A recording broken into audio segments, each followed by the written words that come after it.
Olá, Viva a Suíça com vocês! Faz muito tempo que a gente não posta nada. Para quem é novo aqui no canal, meu nome é Erika e na nossa página Instagram teve algumas pessoas que colocaram pedidos para a gente fazer um vídeo contando um pouco sobre a situação do coronavírus e como que funcionou a quarentena aqui na Suíça, e por isso eu decidi fazer esse vídeo. Inclusive, para quem não segue a gente na página do Instagram, não deixem de seguir Viva a Suíça, porque a gente sempre coloca muita informação e fotos muito bacanas na nossa página, então não deixem de seguir. Então esse vídeo que a gente vai fazer hoje é para contar um pouquinho para vocês de como está sendo essa experiência insana de uma coisa que a gente não imaginou que nunca ia acontecer no mundo inteiro.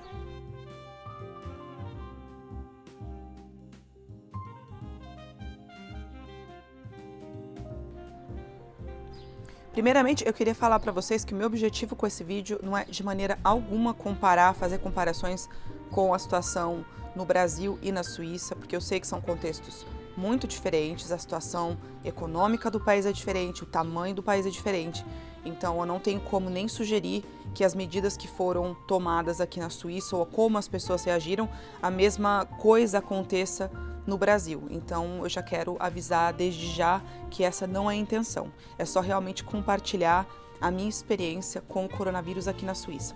Então tudo começou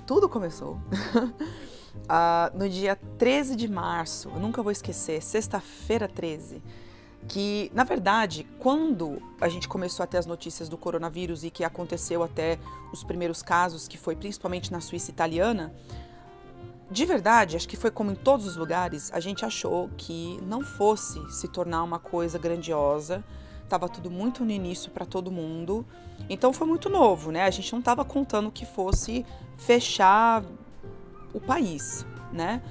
E isso foi no final de fevereiro, começo de março, e depois tudo foi evoluindo muito rápido, até que, então, o país tomou a decisão de fazer o lockdown, de fazer o confinamento, e isso foi, então, no dia 13 de março, sexta-feira 13, que eu me senti um apocalipse de zumbi, gente, de verdade. Tipo, eu saí do trabalho, primeiro tava todo mundo, pra quem não sabe, não assistiu nenhum vídeo aqui ainda, eu sou professora e estudante, então nesse dia eu trabalhei, saí da escola, todo mundo panicando, pessoas com 1000 pacotes de papel higiênico na mão, que eu acho que deviam fazer um estudo sociológico para tentar entender por que a primeira coisa que as pessoas fazem é sair para comprar papel higiênico. Eu não consigo entender, mas enfim, foi muito estranho. Ir no supermercado, não achar farinha, não achar macarrão, enfim, foi assim que tudo começou e foi muito estressante para todo mundo no início. Assim, todo mundo ficou com muito medo do desconhecido.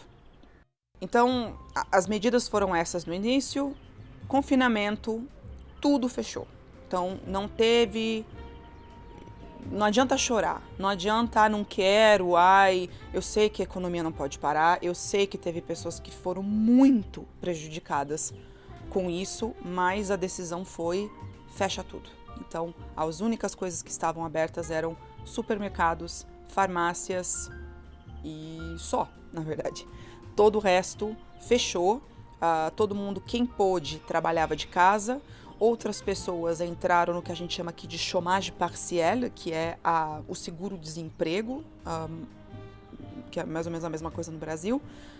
E o governo também liberou um fundo, né, um dinheiro para ajudar as pessoas que não tinham direito a esse seguro-desemprego, que eu sei que também muitas pessoas não deram conta nem com esse dinheiro e que devem estar passando necessidade, mas teve ajuda, uma mínima ajuda para todo mundo. As pessoas se mobilizaram muito também para ajudar quem podia, principalmente as pessoas idosas que não podiam sair de casa para fazer as compras. Muitos estudantes, porque não estavam mais tendo aula nas universidades, se mobilizaram para fazer esse serviço, voluntário de fazer as compras no supermercado para as pessoas idosas que moram sozinhas, enfim. Mas eu digo que a primeira e a segunda semana foi realmente assustador. Eu ficava escutando rádio toda hora, ouvindo, assistindo a televisão toda hora para ver notícia, olhando no meu celular os números toda hora de todos os países, e inclusive no Brasil até então estava super, super baixo ou inexistente. E então foram as 2 semanas assim de medo, né, de pânico.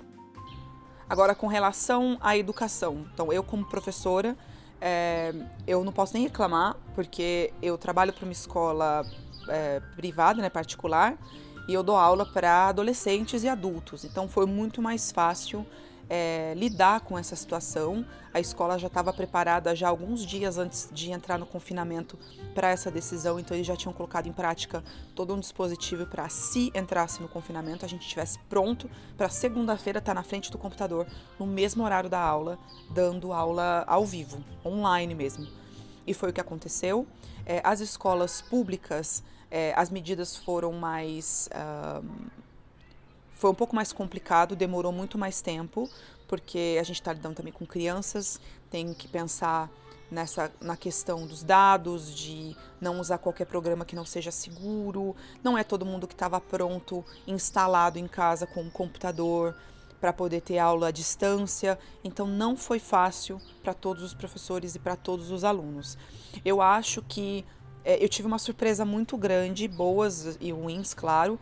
É um desafio dar aula na frente do computador todo dia. Eu fiquei muito mais cansada do que o trajeto insano que eu fazia de um lugar para o outro todos os dias, indo para a faculdade, indo para o trabalho.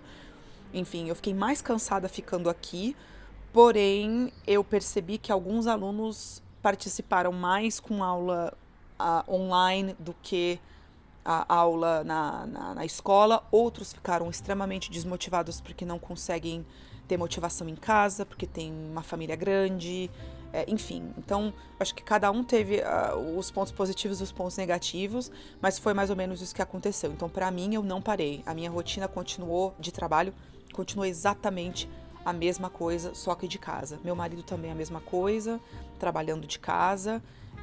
E vida que segue. Mas depois, eu acho que na terceira, quarta semana, a gente já foi entrando mais na zona do estamos acostumados a ficar em casa e bateu uma depressãozinha, assim, sabe? De saudade dos amigos, saudade de não saber o que vai acontecer no futuro, preocupação com o mundo, com as pessoas que estão passando necessidade, enfim. Então acho que a quarta semana foi um pouco difícil. Agora, como estudante, olha... Eu sei que eu devia dar exemplo porque eu sou professora, então eu deveria saber o modelo de estudante ideal que eu deveria seguir, mas foi muito difícil, eu acho. Assim, cada professor tomou uma atitude diferente na universidade. Alguns não, um dos meus professores guardou, né, continuou com a aula ao vivo no mesmo dia, no mesmo horário.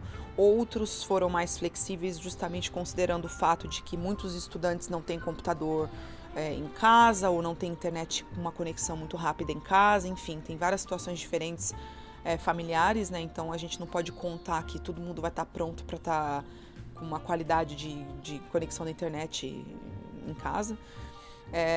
E isso eu senti muita dificuldade em me motivar para os cursos que ficou muito assim, leia esse artigo essa semana, sabe?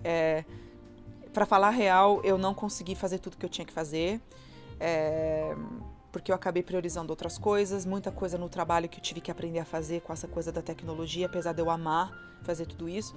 Então, eu senti falta. E para mim também, esse semestre é o meu último semestre do bacharelado, graças a Deus, na universidade, e foi o semestre que eu tirei para escolher a dedo as aulas que eu queria fazer, para ter aquele professor, para ter aquele contato e aquela troca. E bang, teve o confinamento. E isso me broxou completamente, porque, desculpa até a palavra, porque eu estava realmente contando com essa experiência, o que não aconteceu, mas é assim, é a vida, não é o pior dos problemas do mundo, de longe, então eu não posso nem reclamar. No total, 2 meses de confinamento, tudo absolutamente fechado. E o governo, então, graças a Deus, gente, falando aqui a mania da gente falar graças a Deus toda hora, né? As medidas foram tomadas de acordo com os números que foram diminuindo, porque todo mundo realmente seguiu o confinamento. Não chegou ao ponto de alguns países como a França, ou eu não sei se a Itália também fez isso, que era realmente de multar as pessoas que estivessem andando na rua. Aqui era só no caso de mais de 5 pessoas fazendo algum encontro num parque, alguma coisa assim, que foram multadas. Se não, as pessoas não foram multadas, mas acho que no modo geral, todo mundo meio que respeitou. Eu não tive a impressão de que tinham pessoas na rua, às vezes fazia um tempo um pouco melhor no parque, tinha um pouco mais de gente, mas todo mundo respeitando a distância. E isso contribuiu, esse esforço que não foi fácil para ninguém. Eu sei que pessoas passaram por problemas muito difíceis, mas foram apenas 2 meses para a gente chegar num número estável e a curva, a famosa curva, né, realmente ela começar a descer, e isso fez com que o governo então agora decidisse começar a reabrir as coisas aos pouquinhos. Então o primeiro prazo foi no final de abril, onde salões de cabeleireiro, estética, mecânico, médicos em geral, fisioterapeutas abrissem os seus estabelecimentos, mas com medidas de segurança, com máscara, com distância, não mais de 5 pessoas no mesmo ambiente, etc. Agora a próxima data é segunda-feira, que é uma data muito aguardada, porque as escolas até o nível fundamental vão voltar, e também com medidas de segurança, não sei como vai funcionar. Na teoria, parece que está tudo meio que tem toda uma estratégia, na prática a gente não sabe. Então vai ser realmente um risco e vamos ver o que vai acontecer. As lojas vão também reabrir segunda-feira com as medidas de segurança, e a data final do fim do confinamento, se tudo der certo, se os casos não voltarem, é início de junho, onde daí todos os outros, as escolas, as outras que faltam, o ensino médio, etc., voltam também. Tudo isso com muita precaução, muitas pessoas estão com medo, muitos pais estão com medo de colocar os filhos de volta na escola, mas a gente vai ver um passo de cada vez. Acho que está todo mundo no mesmo barco, então vamos ver o que vai acontecer. Isso é novo para todo mundo, então não dá para prever nada. E para terminar esse vídeo do confinamento, que eu nunca imaginei na minha vida que eu fosse fazer um vídeo sobre confinamento, eu queria só compartilhar um pouco com vocês, então, os pontos gerais, assim, né? Pontos positivos para mim e os pontos negativos do confinamento. Então, eu, Érica, né, não estou falando de modo geral, mas a minha experiência, o negativo, claro, é a falta a gente perde a liberdade, né? Assim, você não sabe o que vai acontecer, preocupação com a família que está no Brasil, preocupação, ainda mais com os casos aumentando a cada dia, então realmente é uma preocupação muito grande com o que está acontecendo. Ficar em casa muito tempo e restabelecer uma rotina nova, tudo isso é muito complicado. Eu acho que, e também não ter mais contato, né, com os meus amigos aqui, ver as pessoas, abraçar, enfim, tudo isso é muito difícil, mas é o que eu sempre falo, esses problemas, gente, não se compara a quem está tendo problemas realmente de perdas, perdendo um ente querido, problemas com perda de emprego, com todo o resto. Então são problemas assim que eu estou dizendo que é negativo, mas que não me faz, não posso nem reclamar. Então, mas é um ponto negativo se eu tivesse que responder. O ponto positivo é eu me senti muito protegida pelo sistema. Eu senti confiança nas decisões que o sistema tomou, que o país tomou, mesmo tendo medo da situação, mesmo tendo medo do futuro, mesmo tendo medo da economia, porque isso não adianta, vai afetar, queira ou não queira, porque o mundo inteiro está no mesmo problema, então não tem como não afetar, vai afetar. Só que eu senti que houve uma coesão, então todo mundo tomou a mesma decisão, eu senti essa confiança e isso me fez, de uma certa maneira, até ganhar um certo... Eu sou brasileira, sou super patriota, assim, eu amo meu país, mas eu senti pela primeira vez esse sentimento patriota como cidadã suíça, assim, apesar de eu não ser suíça de sangue, né, de nascença, mas de estar aqui morando nesse país que eu senti que de uma certa maneira tentou me proteger como cidadã. Coisas boas também, passar tempo em casa, fazer coisas que eu não estava fazendo nunca, que é cozinhar, adoro cozinhar, todo mundo sabe. Falar com as pessoas que eu amo, que eu não tinha tempo na correria da vida do dia a dia, ligar para os meus amigos no Brasil que eu amo tanto e que eu não tenho tempo nunca de falar com eles, a minha família que eu já falava com frequência, agora a gente se fala ainda mais. Então eu acho que, e ver também até aqui esse espírito de solidariedade que a gente às vezes esquece e acha que não existe. E ele tá lá, eu acho que no Brasil é a mesma coisa, esse espírito tá lá, as pessoas, tem muita gente boa, muita gente batalhadora, muita gente que quer ajudar. E a gente tem que guardar isso em mente. E para concluir esse vídeo, gente, eu sei que vocês já devem estar um pouco cansados, alguns de vocês talvez, dessa história do fica em casa, e que não é fácil para todo mundo, eu sei, mas quem puder, fica, porque se não fosse isso, provavelmente esse lockdown, esse confinamento na Suíça ia durar muito mais tempo, a gente ia estar desculpa falar isso, mas num problema muito maior, e que agora a gente vai conseguir retomar aos pouquinhos justamente porque foi respeitado. Então pensem nisso, quem puder encontrar uma solução ou ajudem o próximo, ajudem alguém que vocês conhecem no bairro de vocês, para que essa pessoa possa também fazer um esforço de ficar em casa. Enfim, é um momento de ser humano, é um momento de realmente ser solidário. E é isso, gente. Eu espero que vocês tenham curtido o nosso vídeo. Não esqueçam de nos seguir, de dar um like aqui. E se cuidem, por favor, e aproveitem esse momento para aproveitar as pessoas que vocês amam, viver o momento presente um pouco. E vamos torcer para que tudo isso passe logo. E logo, logo a gente vai fazer vídeos de paisagens, de coisas muito mais legais do que falar do confinamento. Então é isso, gente. Muito obrigada. Viva a Suíça com vocês. Até a próxima.